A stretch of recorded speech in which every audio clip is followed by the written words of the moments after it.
Here are my top 10 tips about pitching ideas so that you can maximize the pitch meeting you worked so hard to get. Let's start with the things you should think about before the pitch. Number 1, do your research. Do your homework so you know who the company is you're pitching to. Go online and study their website. Check their social media presence and physically visit mass and specialty toy stores. Look at the shelf presence the company has and their style of packaging. Look at the overall category, and if there are similar products, make sure yours is not infringing on anyone else's idea, and know why yours is different and unique. Regarding the company you're targeting, make sure you know what their mission is, their complete product line, their top sellers, and their new releases. Also, pay attention to who their target audience is. Find out who is the right person to contact for each company. Get to know a company's submission process. What kind of product they're looking for, if they're open to outside submissions. Don't send any information or a prototype without permission to reduce legal exposure. And some companies, like Hasbro, may have an NDA you must sign first. Spending time researching the company you're pitching to goes a long way in showing you really believe they are the best home for your concept. Number 2, before the pitch, play test, play test, play test. Get some consumer perspective. This is one of the most important parts of developing a concept. Here, you want to figure out if your idea is any good, and it might not be at first. By play testing, you will learn things like, is it fun? Is it easy to learn? Do people want to play it again and again? And is there enough variety and depth of play? Testing your idea with people who fit in the product's age range will give you great, actionable feedback. You may learn that your concept is a smash hit, or testing may highlight issues that need to be addressed. So lean into the parts that are great and find out what parts aren't working and either fix them or throw them away. Also, if it's a game, make sure to test your instructions. Give them just the game and the rules and see how well they learn the game without you teaching it. Ideally, playtesting will give you some great anecdotal information to share in your pitch meetings. You can tell us in the pitch, the kids love when the dragon does this, or this card makes everyone laugh. Oh, and super important, as Elizabeth said, don't test with only your family. They love you too much to be brutally honest. It's natural to start with them, but be sure to broaden your testing circle and test widely, seeking out the input of strangers. Also, test with fellow designers in your category. There are many outlets where designers gather to workshop their ideas, both in person at conventions like People of Play or Pop, Mojo Nation, Protospiel, or Unpub, like Elizabeth also mentioned, or online, like on Discord or other virtual events. And when playtesting, be sure to keep an open mind. Listen and pay careful attention to the feedback. Number 3, before the pitch, be prepared. Prepare your prototype beforehand and know the best way to set it up quickly. You don't want to waste time by fumbling through a bag for the doll's magic hairbrush, or even worse, trying to find new batteries because you just realized the ones in your prototype have no charge. Rehearse and know your stuff.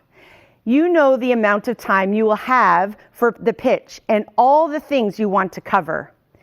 Practice your pitch, have the answers at the ready, and anticipate questions.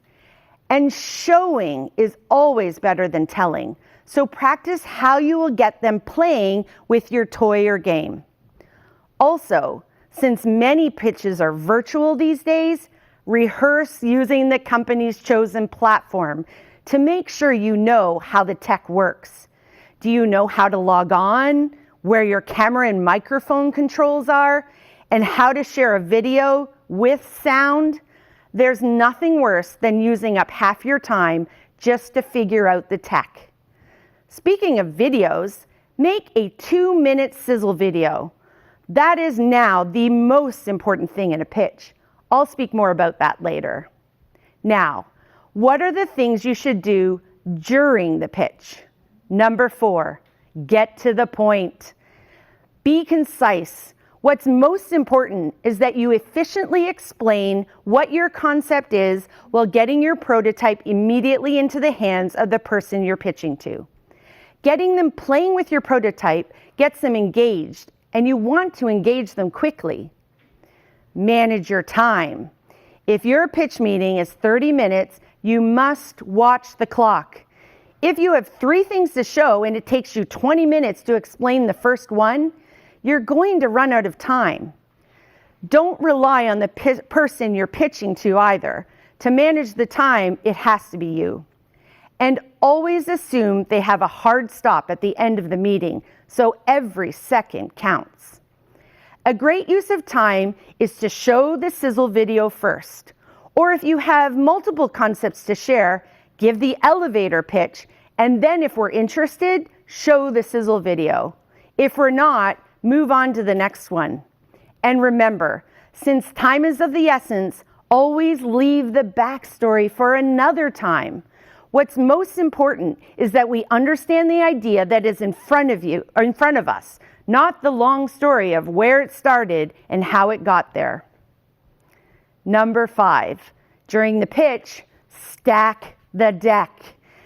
As I keep saying, you need to demonstrate your concept's best features. You do this by setting up your pitch so that it goes exactly how you want it. Even if there are elements of your game or toy that are random, don't leave anything to chance. So for a game, don't waste time shuffling the deck and drawing random cards in your pitch. Set up the order of the deck that best demonstrates the game. This means planting that amazing new action card exactly where you want it, so it is drawn exactly when you need it. This goes the same for dice. If your game has dice rolling, again, no need to roll the dice randomly. Just pretend to roll and say, so if you roll a 5, then you land on this space on the board, which triggers that amazing thing. For a toy or a game with a mechanism, set it up so the magical features happen exactly when you need them. You don't want to be wasting your time bopping the nose of the dog repeatedly to try to trigger her magical backflip. Number 6, during the pitch, what you need to know about the prototype. Don't break the bank on your prototype. It should be usable enough to show the idea, but there's no need to spend a fortune creating a final product.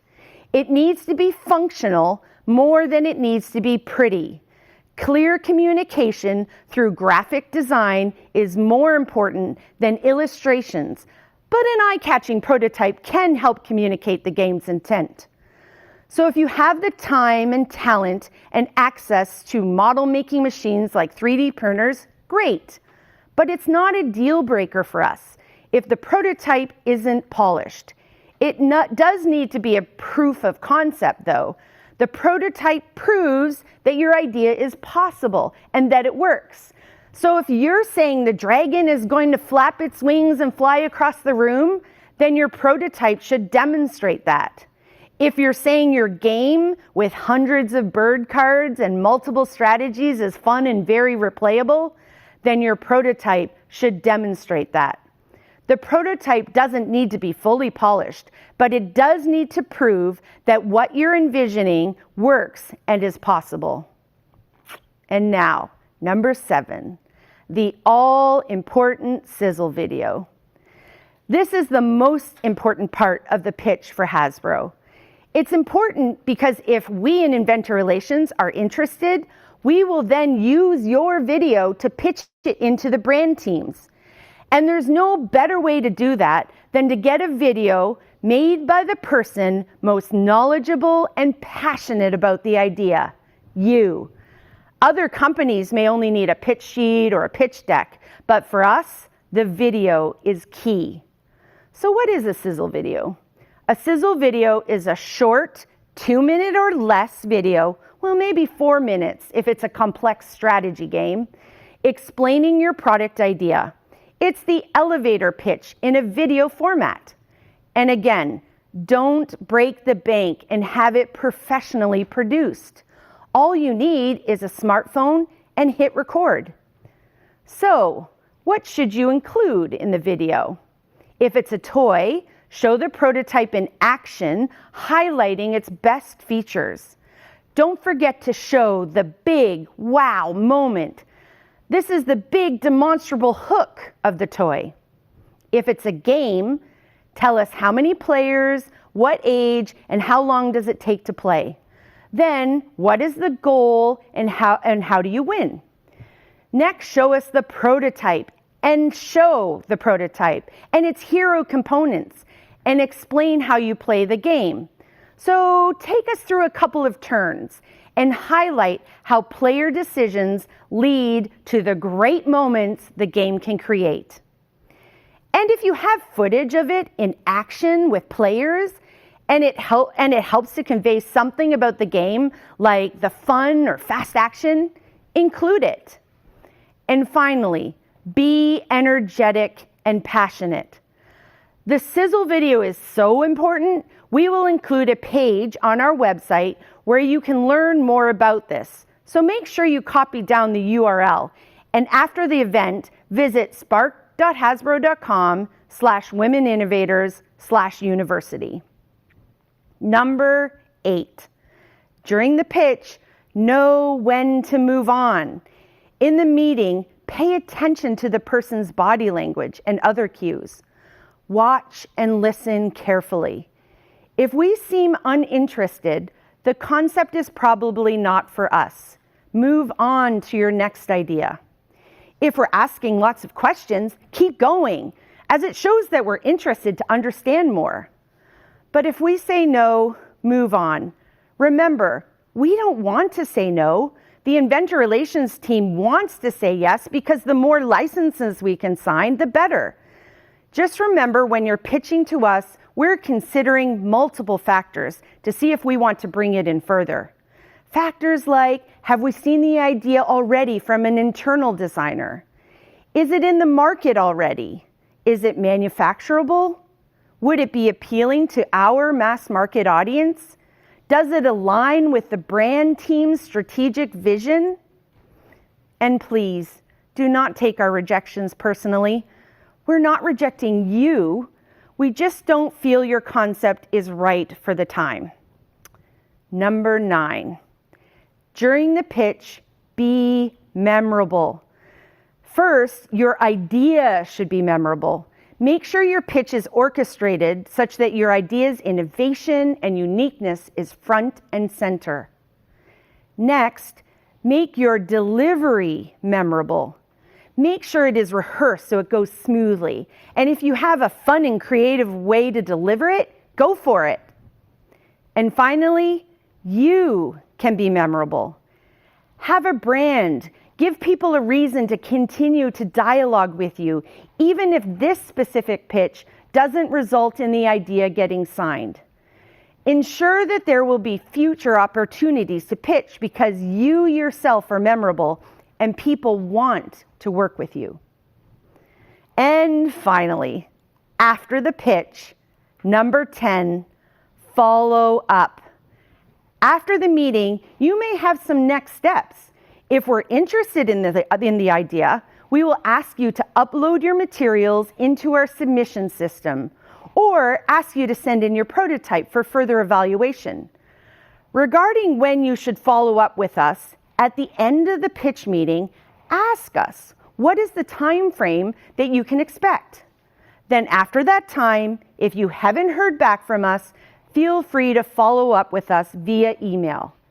And if you don't hear from us after your first follow-up, please follow up again. And those are my top 10 tips on the perfect pitch. And whether the pitch is perfect or not, Remember, what we're ultimately looking for is a great partnership.